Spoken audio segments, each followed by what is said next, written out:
안녕하세요. 저는 한 번의 이혼을 겪은 뒤 재혼하여 지금의 남편과 유치원생 아이, 그리고 자상한 홀 시어머니 모시고 알콩달콩 잘 살고 있는 40대 초반의 여자입니다. 첫 결혼을 실패했던 지난날의 슬픔과 상처는 거짓말처럼 씻겨져 나가고, 지금의 제가 있는 보금자리는 사랑과 웃음만이 가득하답니다. 그리고 인과응보는 있는 것 같아요. 전 남편과 전 시모 인생이 처참하게 구겨져 버렸다는 소식을 듣고 기분이 묘하더라고요. 한동안은 마음이 싱숭생숭해 굳이 떠올리고 싶지 않은 기억이었는데, 한 번쯤은 다른 분들의 의견도 들어보고 싶어 10년 전 제가 이혼했을 때의 사건을 한번 써보려 합니다. 세상에 이런 사람들도 있다는 걸 알려드리고 싶기도 하고요. 제 첫 결혼은 28살 때입니다. 대학원 졸업하고 중견기업 연구원으로 취직하자마자 사귀던 남자와 결혼을 했습니다. 동호회에서 만난 사람이고 서울시 공무원이었어요. 2년 정도 연애하며 서로에 대해 알 것 다 안다고 생각했던 사람입니다.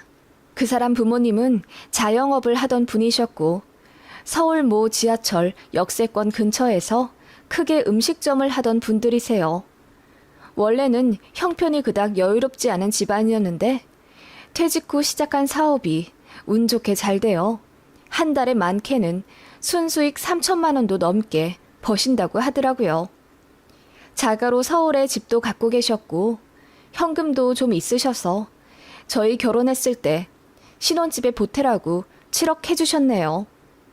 눈을 씻고 찾아봐도 주변에 저처럼 시댁에서 많이 지원받은 케이스가 없었기에 정말 많이 감사했고 잘하고 싶었습니다.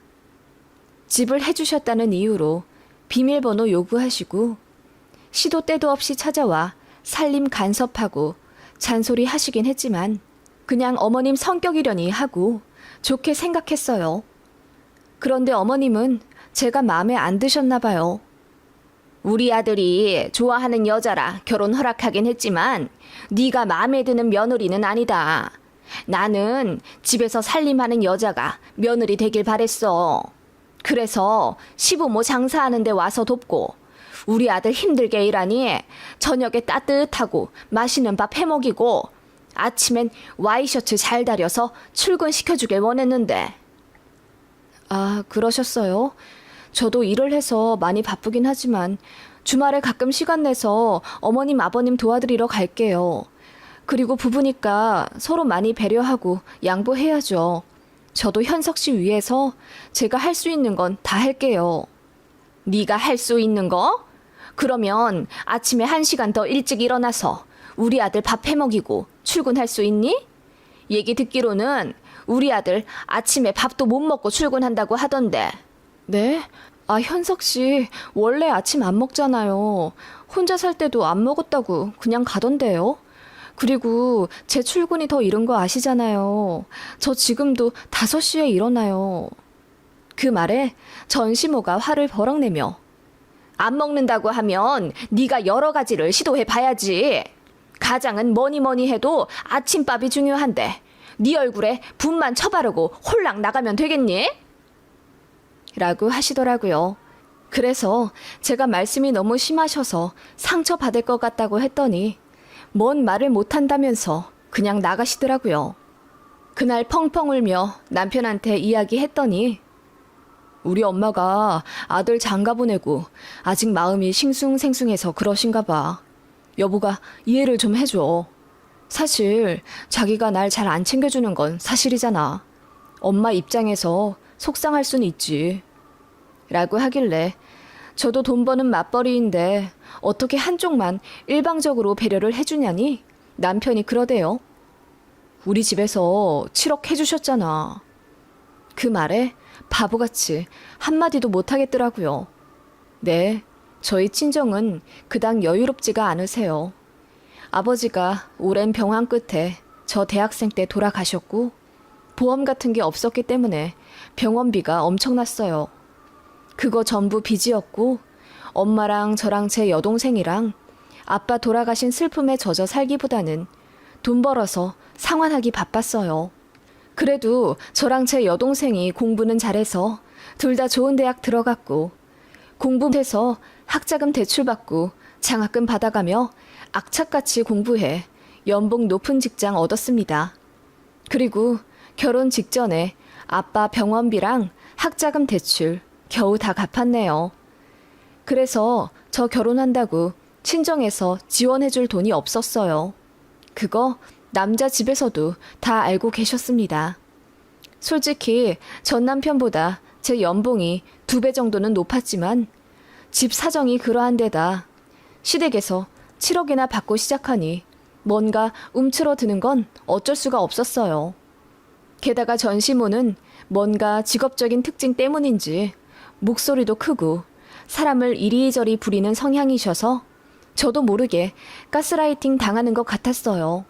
남편이랑도 언성 높여 싸운 적은 없지만 항상 제 편을 든다기보다는 점점 더 자기 부모님 입장을 대변해서 저한테 설득하듯 말해주니 복장이 너무 터지지만 화내면 저만 이상한 사람이 되는 것 같았어요.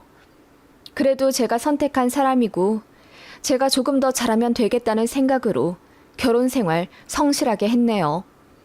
아침밥 안 먹는다는 신랑 출근길에 뭐라도 먹으라고 선식도 직접 갈고 옷도 자기 전에 잘 다려놓고 잤어요. 퇴근하면 제가 저녁도 차렸고요. 같이 돈 버는 부부인데 뭔가 저 혼자 동동거리며 집안일 다 하고 남편 혼자 챙긴다는 느낌이 들긴 했지만 그래야 시어머니가 만족하고 잔소리를 안 하시니 그냥 그렇게 길들여지게 되는 것 같더라고요. 바보 같지만 그렇게 살았습니다. 그래도 남편이 설거지랑 청소기는 돌리니 그걸로 만족했네요. 아예 안 하는 것보다는 큰 위안이 되었으니까요. 주말엔 가끔 시댁가게 가서 일도 도와드리고 그랬어요. 남편은 쉬고 싶다고 해서 저 혼자 나간 적도 많았네요.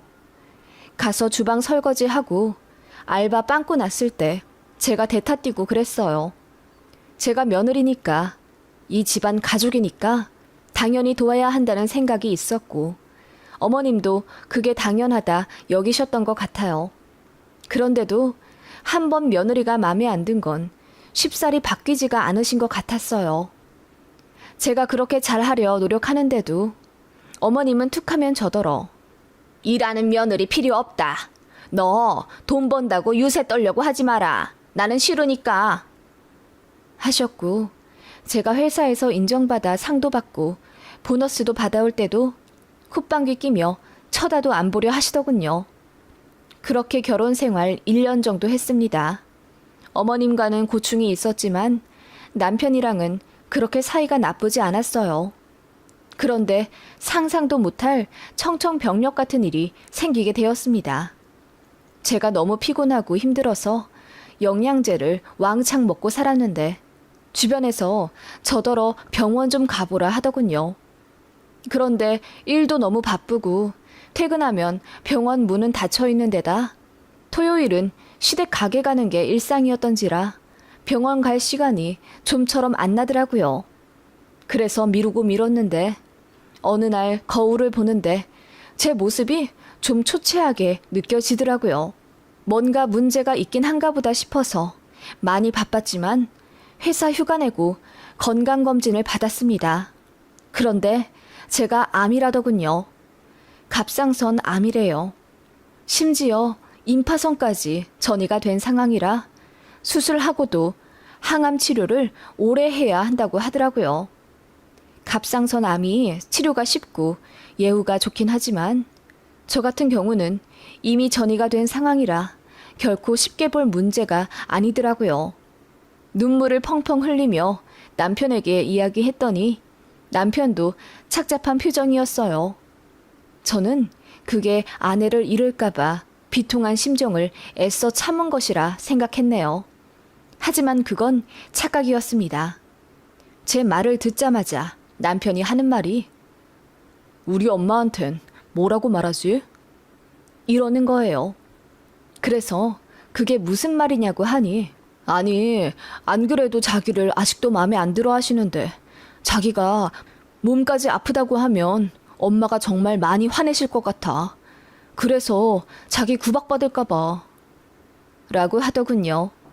너무 어이가 없어서 지금 그게 중요한 거냐고.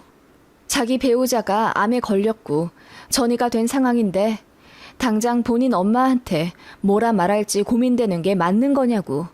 제가 소리를 고래고래 질렀네요.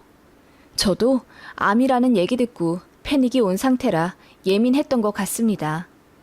제가 이성 잃은 모습을 처음 본 남편이 저더러 실망이라고 하더군요. 자기도 병수발 들 생각에 착잡한데 미안해 하진 못할 망정 자기한테 화를 낸다면서요. 그 순간 저도 피가 싹 식는 느낌이 들더군요. 내가 배우자를 잘못 선택했구나. 덜컥 겁이 났던 순간이었던 것 같습니다. 남편은 본인이 알아서 집에 잘 이야기하겠다며 집을 나갔는데 1시간 뒤 시어머니 대동에서 집에 돌아왔더군요. 어머님이 잔뜩 흥분한 상태로 씩씩거리며 암이라고? 갑상선 암? 우리 아들이 좋다고 해서 어쩔 수 없이 뭐 하나 잘난 거 없는 가난한 집안 자식을 들였더니 몸뚱이도 성하지가 않은 거야? 돈이 없으면 건강이라도 해야 할 것 아냐? 라고 하시더군요. 네, 믿기 힘드시겠지만 정말입니다. 어머님이 그렇게 제 얼굴을 보자마자 걱정은커녕 화부터 내시더라고요. 제가 너무 서러워서 저도 아프고 싶어서 아픈 게 아니잖아요. 정말 너무하세요. 라며 울었더니 뭘 잘해서 우냐고 다그치시더군요. 그리고는 제 일을 지적하며 제가 몸에 안 좋은 화학 물질을 만져서 몸이 그렇게 된 거라며 다 제 탓이라고 하시더군요. 그러더니 아들을 껴안고 우는 소리를 하며 결혼한 지 얼마 되지도 않았는데 마누라 병수발이나 들어야 해서 어쩌노? 불쌍한 내 아들. 하시는 겁니다. 그 모습에 저도 정이 떨어질 대로 떨어졌네요. 묵묵부답으로 서 있는 남편도 꼴보기가 싫어 그대로 안방에 들어와 드러누워 하염없이 울었네요. 그런데 시어머니가 입을 뒤집어 쓰고 우는 제 앞에서 핸드폰으로 어딘가에 전화를 걸더니 사부인 접니다. 이러시더라고요. 깜짝 놀란 제가 벌떡 일어나 지금 뭐 하시냐 물었죠. 네, 시어머니가 제 친정 엄마에게 전화를 거신 겁니다. 네, 얘기 들으셨죠? 며느리가 암이라네요. 게다가 전이까지 됐다는데 내가 아주 속상해 죽겠습니다. 네네, 사부인도 얼마나 속이 문드러지시겠습니까? 그런데요, 제 입장도 생각을 혹시 해보셨나요? 아들 장가 보낸 지 얼마 되지도 않아서 며느리가 암이랍니다. 어떻게 생각하세요? 어머님은 그렇게 화가 난 듯한 말투로 제 친정 엄마에게 다그치듯 전화를 하시더라고요. 제가 너무 놀라서 그만하시라고 전화기를 빼앗으려 하니 어머님이 큰 소리로 책임을 지세요. 나는 모릅니다. 수술을 해서 항암을 하더라도 사부인이 와서 병수발을 드세요. 난 우리 아들이 힘들어하는 꼴 못 봅니다. 그리고 하자 있는 딸 시집 보낸 책임도 지셔야죠. 병원비도 사부인이 내세요. 내가 우리 아들 잘 살라고 7억이나 해줬는데 그쪽은 아무것도 안 해줬죠? 아니다. 냉장고 사라고 400만 원 해주셨던가? 500만 원도 아니고 400만 원 줄 거면은 안 주고 말지? 라며 저희 친정 엄마의 성의를 무시하는 발언까지 하더군요. 가뜩이나 딸이 암이라는 소식에 슬퍼하고 계시는데 그런 제 엄마에게 씻을 수 없는 상처를 준 시어머니를 죽이고 싶을 정도로 미웠습니다. 어머님은 그렇게 한바탕 난리를 치고 가셨고 남편은 고개를 떨군 채 아무 말 안 하더군요. 그래서 제가 먼저 말했습니다. 이혼하자고요. 그랬더니 안타까운 표정을 지으며 그래야겠지 하더군요. 더 볼 것도 없었습니다. 그냥 그렇게 헤어졌네요. 주변에선 이렇게 순하게 헤어지는 건 그 집만 좋은 일이라며 소송을 걸라고 했지만 저는 건강이 먼저이기에 스트레스 받고 싶지 않았어요. 마지막 배려라며 수술비에 쓰라고 남편이 1,000만 원 내주더군요. 안 받을까 하다가 그냥 받았습니다. 자존심이 밥 먹여주나 싶어서요. 이혼한다고 하니 시어머니가 그래, 잘 생각했다. 이제야 너를 위해 진심으로 기도해 줄 수 있을 것 같구나. 부디 건강하길 바라고 나한테 너무 서운해하지 마라. 너도 아들 낳아 키워보면 알게 될 거다. 완쾌해라. 하시더군요. 그게 더 상처였습니다. 가슴에 대못이 박힌 채로 저는 이혼을 했고 회사에 병가 내고 바로 치료 들어갔습니다. 제 여동생과 엄마가 제 간호를 해주셨고 저도 최선을 다해 수술받고 치료받았어요. 병원에서 하라는 대로 착실히 다 했고 운동도 하고 좋다는 것도 먹어가며 항암 치료도 열심히 받았네요. 그리고 완치했어요. 시간이 많이 걸렸고 또 죽을 만큼 힘들긴 했지만 엄마와 동생의 사랑 덕분에 그리고 어떻게든 빨리 회복해서 전 남편 집안에 보란듯이 행복하게 살고 싶은 마음이 들어서 지치고 싶지가 않았네요. 회사는 업무 복지가 더 좋은 다른 계열사로 옮겼고요. 약은 평생 먹으며 살아야 하지만 그 전보다 더 운동한 덕분인지 체력도 좋아지고 살도 많이 빠져서 오히려 외모는 예전보다 나았네요. 그래서 그런지 소개팅도 많이 들어왔고 이혼녀임에도 불구하고 여기저기서 추파도 많이 받았습니다. 한동안은 남자라고는 치가 떨려 연애도 하기 싫었는데 정말 바르고 착한 남자를 만나게 되었어요. 첫 만남에 제가 울며 제 지난 상처를 이야기했더니 그 남자가 저보다 더 울며 슬퍼해 주더라고요. 얼마나 힘들었냐고 하면서요. 그 눈물이 가식이 아닌 진심으로 느껴졌고 저도 호감을 느껴 재혼을 전제로 사귀게 되었어요.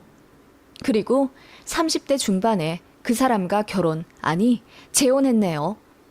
집도 꽤 잘 사는데 홀어머니 모시고 살던 사람이라 여자들이 별로 좋아하지 않았나 봐요. 그런데 저는 상관없었어요. 그 사람의 따뜻한 마음이면 되었으니까요. 그리고 시어머니 역시 너무너무 좋으신 분입니다. 제가 이혼녀라는 흠이 있음에도 불구하고 제 손을 잡으며 이렇게 예쁘고 고운 인연 진작 빨리 만났으면 좋았을걸. 그러면 그런 맘고생은 하지 않았을 텐데. 라며 눈시울을 붉히시더군요. 그 모습에 저는 아이같이 펑펑 울었습니다. 그렇게 저희는 뜨거운 한 가족이 되었고 아이 낳아 키우며 행복하게 살고 있었네요. 제가 일하는 걸 멋있다고 표현해 주시며 애 낳으면 당신께서 다 키워줄 테니 저는 제 날개 접지 말라 하시는 시어머니였습니다. 그 덕분에 회사에서 승승장구해 부팀장까지 승진했고 연봉도 쑥쑥 올랐어요. 제 건강 누구보다 챙겨주시는 시어머니 덕분에 매일 활기차게 생활하며 살았습니다. 그런 시어머니께 저도 이루 말할 수 없는 감사함이 들었고 누구보다 소중하게 느껴졌어요. 그리고 양가가 홀어머니만 계셔서 그런지 어머님들 모시고 여행도 자주 다니게 되더라고요. 친정엄마도 행복해 하시고 모두가 만족해하는 결혼 생활을 누리며 그렇게 지난날의 슬픔과 아픔은 모두 잊고 살았죠. 그러다가 우연히 전 남편의 가게가 있던 지하철역 쪽에 가게 되었어요. 혹시라도 마주치게 될까봐 그쪽으론 눈길도 안 돌렸는데 어쩌다 보니 그 앞을 지나가게 되었습니다.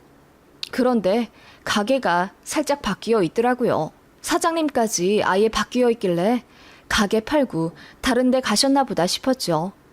솔직히 전 남편이랑 전 시모는 어떻게 사는지 궁금해하지도 않았습니다. 왜냐하면 헤어지고 나서 바로 재혼해 잘 먹고 잘 살 것 같더라고요. 제 정신 건강에 좋지 않을 것 같아 애써 외면하며 살았는데 이혼한 지 거의 10년이 다 되어가니 혹시라도 마주쳐도 아무렇지 않을 자신이 생기더군요. 이제는 상처가 회복된 것 같아 어쩐지 묘한 마음으로 그 가게에서 멀찍이 떨어져 한참을 바라보았네요. 그런데 누군가 가게에서 달려나와 제 쪽으로 튀어나오더군요. 안녕하세요. 저 모르시겠어요? 웃으며 인사한 그 청년은 제가 전시모 가게에서 일 도울 때 같이 알바하던 어린 학생이었어요. 저 사장님 가게 인수했어요. 이제 제가 사장님이에요.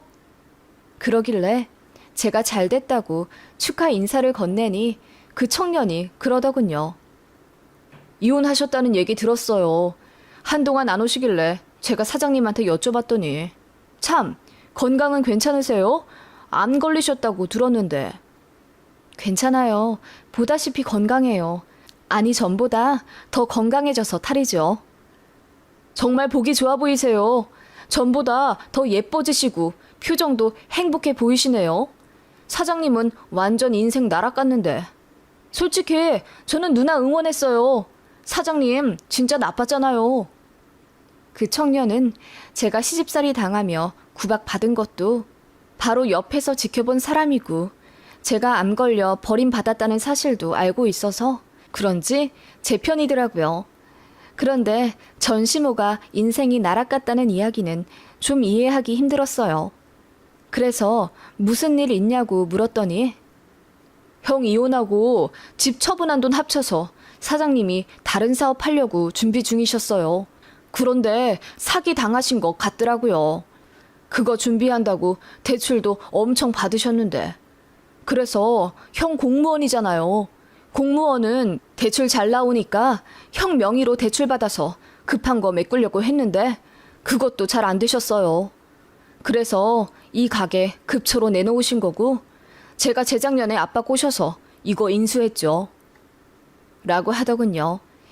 얘기 들으니 전 남편네 집안이 재정적으로 완전히 무너진 상태 같더라고요. 집도 다 날린 상태고 전 남편 명의로 대출도 받을 정도면 심각해 보이더군요. 그런데요, 설상가상이라고 형이 크게 다쳤어요. 투잡 뛴다고 밤에 배달일 하다가 차에 치였나 봐요. 그런데 하필이면 가로수에 부딪혀서 허리가 완전 나간 것 같더라고요. 공무원까지 관둘 수가 없어서 허리에 복대 차고 출퇴근하긴 하는데 딱 하더라고요. 후유증이 영구적으로 남는 거라. 그 말에 생각이 잠겨 아무 말 못하는데 그 청년이 어딘가를 보며 꾸벅 인사하더라고요. 그 사람은 바로 전 남편의 엄마 전 시어머니였습니다. 어느새 허옇게 백발이 다 된 부시시한 머리라 알아보지 못했어요. 그 전엔 윤기 나는 까만 염색모를 늘 유지하셨거든요. 전시모가 저를 보자마자 생각지도 못한 사람을 발견한 듯이 놀라더군요. 저도 놀라 멍하니 서 있는데 청년이 그러더군요. 사정이 딱해서 저희 홀 봐달라고 부탁드렸어요. 저희 가게에서 알바하세요. 그 말에 전시모 얼굴이 새빨개 지더군요. 청년이 자리를 뜨자 전시모가 입을 열더군요. 이렇게 만나다니 생각도 못했다. 잘 지냈니? 건강은 잘 회복했고 얼굴 보니 좋아 보인다. 전화 한 번 못해서 미안하다. 네, 저 완쾌했고 잘 지내요. 얘기 들어보니 그 사람도 그렇고 잘 못 지내시는 것 같네요. 제가 한마디 하자 전시모가 고개를 떨구더군요. 그러더니 갑자기 제 손을 붙잡으며 이렇게 다시 만난 것도 인연인데 자기 아들이랑 차 한 잔만 할 수 없겠냐는 겁니다. 제가 너무 놀라서 싫다고 했더니 무릎을 꿇다시피 하며 애걸복걸 갑자기 매달리시더군요. 지난 정이 있는데 그렇게 매몰차게 굴지 말고. 너도 얘기 들었다시피 우리 아들이 몸이 많이 안 좋아. 그래서 재혼은커녕 여자도 못 만난다. 우리 사정도 갑자기 기울어지니 이래저래 안 좋은 일만 생겼지 뭐니. 내가 반성 많이 했다. 네가 정말 착한 애라는 것도 나중에 깨달았어. 솔직하게 말하면 아들 이혼시키고 바로 재혼 알아봤는데 너만한 여자 없더라. 사람은 반성이 더 중요하잖니. 이제 너의 소중함을 절실히 깨달았으니 다신 모진 소리 안 하마. 우리 다시 시작하지 않을래? 인연이라는 게 있잖아. 전시모가 눈물을 흘리며 그렇게 이야기하더군요. 저는 그 손을 뿌리치며 얘기했습니다. 저 재혼했어요. 아이도 있고요. 왜 제가 재혼해서 잘 먹고 잘 살 거라는 생각을 못 하시죠? 라고 했더니 전시모가 상상도 못한 이야기를 들었다는 듯 놀라시더군요. 저를 진심으로 생각해주는 착한 남자랑 마음 넓은 시어머니 모시고 아들 하나 키우며 너무 잘 살고 있어요. 뒤늦게 만나서 아쉬울 정도로요. 그래도 저 이혼시켜주셔서 이렇게 제 가족 이루며 잘 살고 있으니 언제고 다시 만나면 꼭 감사하단 인사 드리고 싶었어요. 이혼시켜주셔서 감사해요. 제가 이야기하자 전시모 얼굴이 파리하게 떨리더군요. 하자 있는 딸이라고 제 친정엄마 가슴에 대못 박으셨는데 이제 어머님 아들이 하자 있는 자식이 되어서 마음이 많이 힘드시겠어요. 그리고 저희 집 돈 없다고 무시하셨는데 빚 있는 것보단 낫지 않아요? 모쪼록 힘내서 잘 갚아보세요. 저희도 갚고 나니 이제 여유로워졌거든요. 힘내세요. 제가 파이팅 외치자 전시모가 얼굴이 불그락 푸르락 난리도 아니더군요. 그렇게 뒤돌아 전시모 등지고 그 자리 떠나 차에 탔는데 갑자기 왜 눈물이 주르륵 흐르던지요. 무슨 감정인진 모르겠지만 거의 10분가량을 꺼이꺼이 울었어요. 울고 나서는 정말 속 시원해졌고요. 아마도 지난날의 상처에 대한 앙금이 제 마음속에 남아 있었나 봐요. 이제야 그게 다 풀린 것 같고요. 그 사람과 전시모가 더 불행해지길 바라진 않을 거예요. 그저 제 몫을 충실히 하며 행복한 가정에 집중해 살 것입니다. 누가 이기고 누가 졌고는 중요하지 않다는 걸 알게 되었거든요. 진짜 승리는 내 마음속에 있더라고요.